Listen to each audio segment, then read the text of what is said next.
Il fenomeno della ludopatia purtroppo è in aumento, ha dei costi sociali altissimi, dobbiamo agire subito e in modo efficace. E se 2/3 dei comuni della Marca si sono già dotati di apposite ordinanze per cercare di arginare il dilagare della dipendenza da gioco d'azzardo, proprio a firma di una parlamentare trevigiana, il sindaco di Sernaglia della Battaglia Sonia Fregolent, arriva in Senato un disegno di legge perché le regole in fatto di apertura e gestione di locali e sale da gioco con distanze minime dai luoghi sensibili, orari e vetrate finalmente trasparenti vengano uniformate ed estese all'intero territorio nazionale. Parte da Treviso perché a me piace pensare che ci sia una sensibilità maggiore rispetto al resto del territorio e quindi come su altre cose siamo stati comunque in prima linea, così io credo che possiamo essere d'esempio anche a livello nazionale su una buona prassi che potrebbe diventare effettivamente legge nazionale. Il senso dell'iniziativa di oggi è quello di dire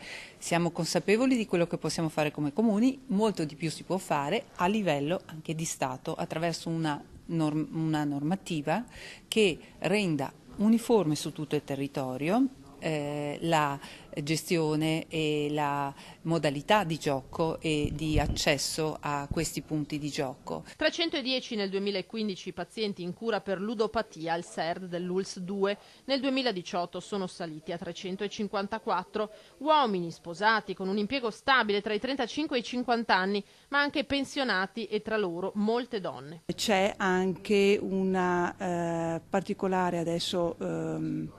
presenza di adolescenti, giovani adulti che si affacciano comunque ai servizi perché sostanzialmente un po' il gioco sicuramente delle scommesse online e poi comunque nuovamente le VLT, cioè le videolottery, che attraggono effettivamente la persona. Da qui lo sforzo dell'ULSS 2 di ampliare la possibilità di agganciare più situazioni di disagio possibili. Basti pensare che a oggi viene trattato al SERD solo il 4,5% del bisogno potenziale del territorio. I giocatori a rischio superano i 30.000, per intercettarli partirà a breve un sistema di richiesta di aiuto online. La maggiore riservatezza dovrebbe spingere più soggetti a farsi avanti.